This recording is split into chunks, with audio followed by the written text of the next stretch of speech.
여러분은 외계인이 있다고 믿으십니까? 청중 여러분 중에 나는 외계인이 있다고 생각하시는 분 손 한번 들어보시죠. 그렇게 많지 않네. 없다고 생각하시는 분. 없다고 생각하시는 분 훨씬 많네요. 꽤 많네. 예. 왜 안 믿으시죠? 그냥 영화 속에만 존재할 것 같고, 네. 근데 가끔 이제 방송 보면 뭐 외계인을 봤다 이런 방송도 가끔 보는데 저는 잘 모르겠어요. 아닌 것 같아요. 저는 뭐 저런 그림이 있잖아요. 사진, 외계인 사진 저런 건 믿지 않아요. 하지만 저는 우주에는 반드시 외계인이 있고 아주 많다고 생각합니다. 왜냐하면 이 우주가 너무 크기 때문이에요. 빛이 1초에 지구를 7바퀴 반돈다 그랬는데 우리가 가장 멀리 가본 곳이 달입니다. 달까지요. 빛의 속도로 1.2초밖에 안 걸려요. 태양까지는 8분 20초가 걸리거든요. 1.2초밖에 걸리지 않는 달도 가본 사람이 수능 납작밖에 안 돼요. 우리가 아는 것은 아주 작죠. 그런데 우리 은하에는 약 1000억 개의 별이 있습니다. 태양 같은 별이 우리 은하에만 1000억 개가 있어요. 근데 이 우주에는 1000억 개의 별이 있는 은하가 최소한 1000억 개는 있어요. 그러니까 어마어마하게 큰 거잖아요. 이렇게 커다란 우주에 우리만 살고 있다면 우주가 너무 아깝잖아요. 지구에서 생명체가 발생할 수 있다면 다른 행성에도 생명체가 발생할 수 있었을 것이고 또 지구에서 46억 년이 걸려가지고 인간 같은 지적 생명체가 생겼다면 그 다른 행성에서도 그만큼 시간이 있었다면 충분히 지적 생명체가 등장할 수 있겠죠. 우리가 외계인을 만나볼 확률이 있을까요? 선생님 말씀대로라면 있을 것 같습니다. 근데 없을 것 같대요. 무지 많을 것 같은데 사실 저렇게 외계인이 여기 지구에 왔을까라고 생각하지는 않아요. 왜냐하면 외계인이 아무리 뛰어난 과학과 기술을 갖고 있다 하더라도 그들이 우주의 물리 법칙을 뛰어넘을 수는 없거든요. 빛보다 빠를 수는 없잖아요. 그러니까 그들이 올 수 있다면 우리가 그 외계까지 간다는 걸 한번 상상해 보죠. 지구에서 가장 가까운 별은 태양이지만 두 번째로 가까운 별은요. 빛의 속도로 4년 4개월쯤 떨어져 있어요. 태양은 8분 20초밖에 안 걸리는데 다음 별은 4년 4개월이나 걸리거든요. 아무리 가까이 살고 있는 외계인이라도 빛의 속도로 4년 4개월쯤 떨어진 곳에 살고 있는 거예요. 근데 아폴로 11호로 거기까지 가려면 한 70만 년쯤 걸릴 겁니다. 그러니까 옛날 거니까 신기술로 한다. 그래도 유인의 우선을 거기까지 보내려면 최소한 25만 년은 걸려요. 시간이 문제가 아닙니다. 에너지가 문제입니다. 유인 우주선을 태양 다음으로 가까운 별까지 보내려면 지구가 아니라 태양계의 에너지를 다 써야 돼요. 무슨 말이냐면 태양을 달고 가야 된다는 얘기예요. 한번 갈 수 있는데 그럼 태양이 사라져 버리니까 지구에는 아무도 살아남지 못하겠죠. 만약에 외계 생명체가 아주 뛰어난 문화와 과학을 갖고 있는데 그 행성의 지도자를 뽑습니다. 공약을 내세우는 거죠. 만약에 저를 이 행성의 지도자로 뽑아주시면 저기 지구에 가서 소나무 한 그루를 뽑아오겠습니다. 그 사람을 지도자로 뽑을까요? 그 사람 뽑게 되면 그 별이 다 사라지고 말잖아요. 저는 외계는 있겠지만 물리적인 이유, 정치적인 이유로 외계인과 우리가 직접 만나는 건 불가능할 것 같아요. 그래서 지금의 과학자들은 직접 만나는 게 아니라 라디오파, 전파를 보내서 서로 있는 것을 확인하려고 하지요. 학교에서는 천동설을 가르치지 않습니다. 제가 교육청에 가서 장학사분께 여러 번 물어봐요. 선생님, 왜 천동설을 가르치지 않습니까? 그러면 천동설은 과학이 아니잖아요. 그러니까 그걸 우리가 왜 가르칩니까? 우리는 과학인 지동설만 가르칩니다라고 이야기합니다. 지동설은 과학이고 천동설이 과학이 아니란 것, 그게 정말로 사실일까요? 여러분이 저기 우선을 타고 높이 올라가서 밑에 딱 내려보니까 가운데 태양이 있고 주변에 행성들이 도는 걸 보신 적이 있나요? 여러분뿐만 아니라 그 어떤 사람도 거기에 올라가 보지 못했습니다. 사람은 기껏해야 달까지밖에 가보지 못했어요. 분들이 생각한 건 이겁니다. 흙, 물, 불, 공기예요. 물, 불, 공기, 흙으로 모든 물질이 이루어졌다고 생각했습니다. 이런 바닥도 물, 불, 공기, 흙으로 되어 있고 사람도 물, 불, 공기, 흙으로 되어 있고요. 납이나 철 같은 금속도 물, 불, 공기, 흙으로 되어 있고 심지어 금도 물, 불, 공기, 흙으로 되어 있다고 생각했어요. 4가지 원소로 구성되어 있는데 그 비율이 차이로 어떨 때는 나무가 되고 어떨 때는 사람이 되고 어떨 때는 뭐 나비 되고 어떨 때는 금이 된다고 생각한 거죠. 그래서 이 비율만 바꾸면 납을 금으로도 바꿀 수 있다고 생각한 거예요. 그것이 바로 연금술입니다. 네.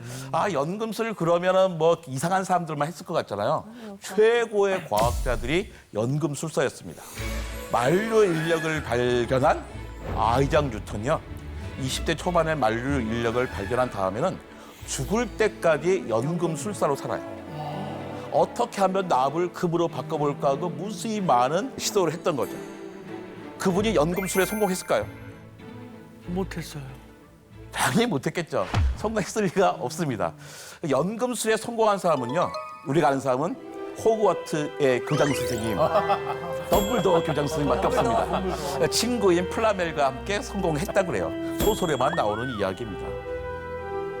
근데 그 사원소설은 고대에 여러 가지 생각을 주었습니다.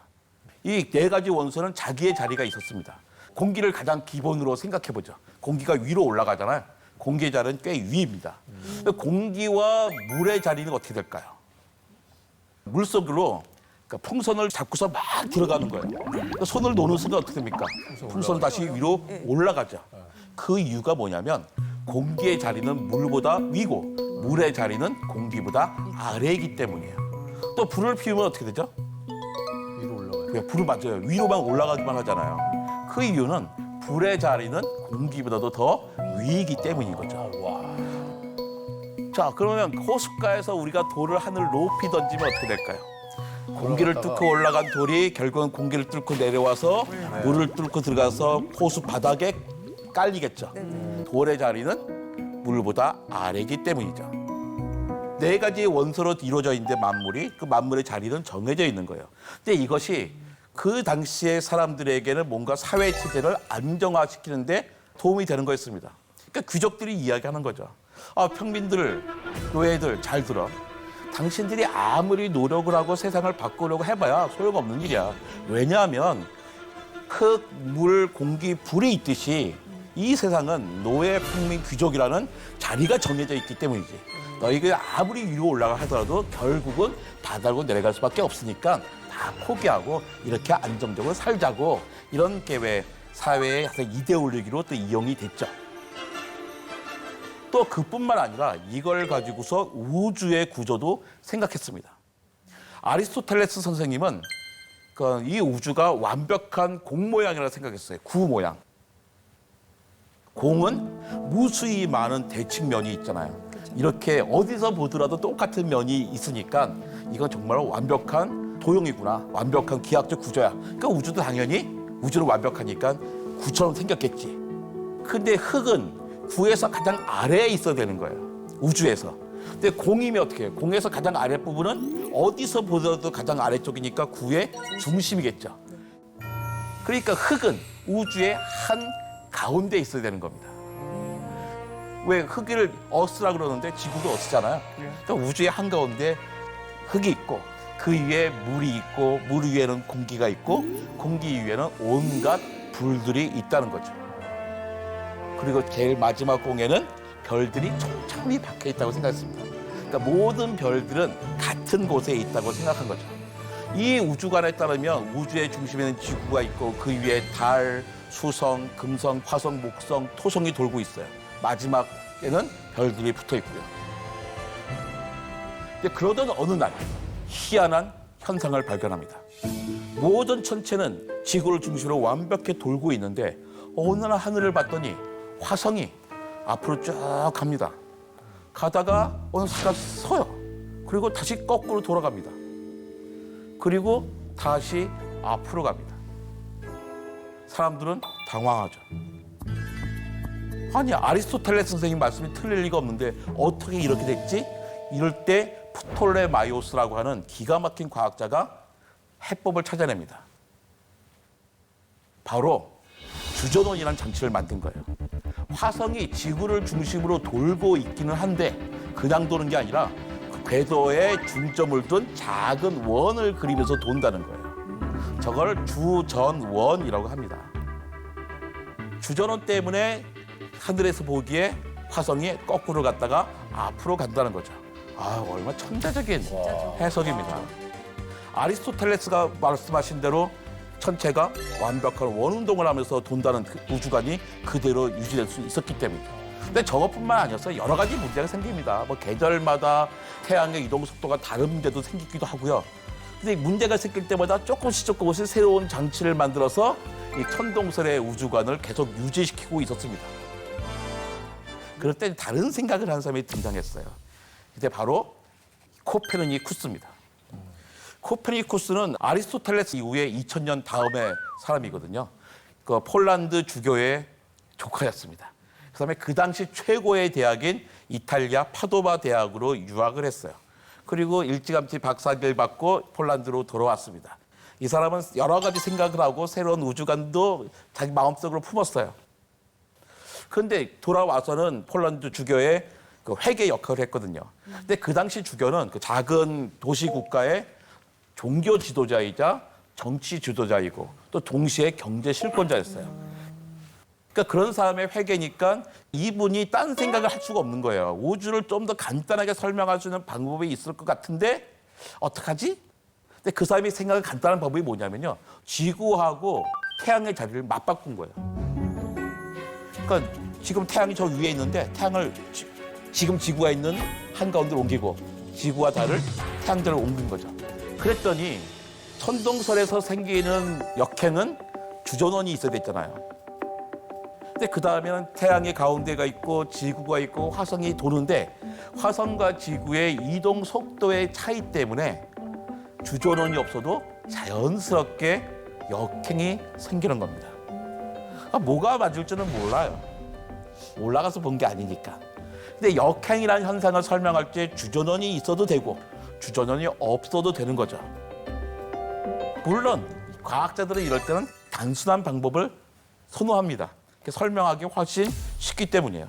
근데 감히 이 이야기를 사람들이 얘기하지 못합니다. 왜냐하면 이분은 그 사회에서 가장 잘 나간 사람이잖아요. 고위층이란 말이에요. 그런데 그 사람이 사람들이 알고 있던 천동설과 다른 지동설을 이야기하면 아니 점잖은 사람이 왜 저러는 거야? 아니 주교님은 저런 엉뚱한 생각하는 사람을 그래 자기 조카라고 높은 자리에 중용했다는 거야? 이래도 되는 거야? 그러니까 자기도 핀잔을 듣고 싶지 않고 자기 외삼촌에게도 어떤 누를 끼치고 싶지 않아서 그냥 꾹 참고 있습니다. 그러다가 1543년에야 죽기 직전에 천체의 회전에 대하여라는 책을 씁니다. 지구를 태양과 자리를 맞바꿔도 우주를 설명할 수가 있다라는 거죠. 이 책이 처음 나왔을 때 되게 막 충격적이었을까요? 충격이죠. 1859년에 찰스 다윈이 종의 기원을 펴냈잖아요. 그 다음에 난리가 났었습니다. 아니 사람이 원숭이처럼 이렇게 뭐 진화됐단 말이야. 하나님이 딱 창조한 게 아니고. 그런데 이때는 천체 회전에 대해서 나올 때는 별로 문제가 없었어요. 왜냐하면 사람들이 그 책을 이해하지 못했기 때문입니다. 이 책이 너무나 어려웠어요. 이 책이 금서가 된 거는요. 책이 나온 지 73년이 지난 1616년의 일입니다. 그리고 코페르니쿠스 다음에 갈릴레오가 등장을 합니다. 이 갈릴레오는 그때 파도바 대학의 세계 최고의 파도바 대학의 수학 교수였어요. 근데 그 당시 수학 교수는요 별 볼 일이 없는 자리였습니다. 연봉이 신학 교수의 12분의 1밖에 안 돼요. 그러니까 신학 교수 한 달 월급으로 1년을 살아야 되는 거죠. 그런데 이 사람이 코페르니쿠스 책을 읽고서 이해했습니다. 하지만 결정하지 않았어요. 천동설로도 설명할 수 있고 지동설로도 설명할 수 있었기 때문이죠. 그런데 1609년에 갈릴레오가 소문을 하나 듣습니다. 어떤 사람이 망원경을 갖고 이탈리아로 귀국했다는 거예요. 망원경은 1608년에 네덜란드의 안경공인 리페르 쉐이라는 사람이 만들었어요. 그리고 1609년에 누군가 갖고 들어왔는데 귀족들도 너도 나도 갖고 싶으니까 하나씩 주문을 합니다. 이 사람들이 그 망원경으로 뭐 했냐면 적의 동태를 살피든지 아니면 숲에서 뛰어노는 노루를 구경하든지 아니면 건너편 성에 있는 아가씨들을 훔쳐보는 데 썼습니다. 근데 유일하게 딱 한 사람이 그 망원경으로 하늘을 봤어요. 바로 갈릴레오입니다. 갈릴레오는 이 망원경으로 하늘을 보다가 목성에서 4개의 달을 발견합니다. 이거 되게 충격적인 일이었어요. 아니, 목성에도 달이 있을 수 있지, 왜? 그게 뭐 대단한 일이라고. 정말 대단한 일입니다. 왜냐하면 아리스토텔레스 선생님이 뭐라 그랬냐면 모든 천체는 지구를 중심으로 돈다 그랬거든요. 모든 천체가 지구 중심으로 돌아야 되는데 목성을 도는 천체가 4개가 있는 거예요. 아리스토텔레스 선생님의 권위에 엄청난 상처가 나온 겁니다. 그러니까 그전에는 천동설도 맞고 지동설도 맞고 잘 모르겠어 둘 다 설명이 되는데 이쯤 되니까 어떻게 해요? 지동설로 결정을 해도 되는 상황이었죠. 그런데 지동설을 주장했다가 불타 죽은 사람도 있거든요. 근데 감히 그 이야기를 어디서 하고 다닐 수가 없는 거예요. 근데 마침 1623년에요. 갈릴레오의 오랜 친구였던 우르노바 8세가 교황으로 즉위했습니다. 그러니까 어떻게 해요? 안심이 되죠. 설마 내 친구가 나를 불태워 죽일 일은 없잖아 생각이 드는 겁니다. 그것도 마침 목성에서 달을 4개 발견했잖아. 그 달에다가 메디치 가문의 상징과 연결해가지고 메디치의 별이라고 이름을 붙여줘요. 그러니까 메디치 가문에서 이 사람이 어떻게 해요? 귀엽잖아요. 기특하잖아요. 그래서 자기네 가문의 수학자이자 철학자로 고용을 합니다. 그러니까 갑자기 이제 안정적인 직장도 생겼죠. 우르노바라고 하는 교황 친구도 생겼죠. 겁날 게 없죠. 그러니까 이때부터 여기저기 다니면서 지동설 이야기를 하게 됩니다. 그러면서 1632년에 두 우주 체계에 대한 대화라는 책을 쓰는 거죠. 사람들에게 이 책을 알려주려고 하는 거예요. 지동설을. 갈릴레오의 두 우주 체계의 대화가 1632년에 났으니까 그때부터도 무려 200년 이상이나 금서로 나왔던 거예요. 그리고 갈릴레오는 종교 재판을 받고 연금을 받았습니다. 그리고 그 다음에도 끊임없이 지동설을 주장한 사람들은 감옥에 가야 했어요. 갈릴레오 갈릴레이 후손에게 사과문을 발표합니다. 갈릴레오 갈릴레이 후손들에게 우리가 몇백 년 전에 당신들의 조상에게 정말 잘못을 했습니다. 갈릴레오 갈릴레이가 지동설을 주장했는데 우린 그게 틀렸다고 판단하면서 당신의 조상 갈릴레이를 억압했죠. 핍박했습니다. 모든 걸 다 용서해 주십시오. 우리가 더 고백하건대 지구는 우주의 중심이 아니라 태양계를 돌고 있는 하나의 행성에 불과합니다. 천동설주의자들의 이야기는 일단 우리가 하는 이야기에서는 좀 틀렸습니다. 지동설은 과학이고 천동설이 과학이 아니란 것, 그게 정말로 사실일까요? 천동설이 어떻게 구성됐는지 한번 보죠. 천동설에서는요, 관측을 했습니다. 달과 행성과 태양과 다른 별들이 어떻게 운동하는지 관측을 하고 그 관측 결과에 따라서 초기 모형을 만들었어요. 지구를 중심으로 모든 천체들이 완벽한 원 운동을 한다는 거죠. 그러다가 예측을 합니다. 밤하늘이 일정한 운동을 하겠죠. 그런데 새로운 관측을 해요. 바로 역행입니다. 위기에 빠진 것 같지만 이분들은 얼른 모델을 수정하죠. 주전원이라는 것들을 만듭니다. 이런 식으로 유지를 하고 있는데 더 이상 빼도 박도 할 수 없는 증거들이 나와요. 이렇게 되니까 천동설을 믿던 사람들이 어떻게 해요? 천동설을 버려버립니다. 그리고 지동설을 바꾸죠. 과학혁명이 일어나는 거예요.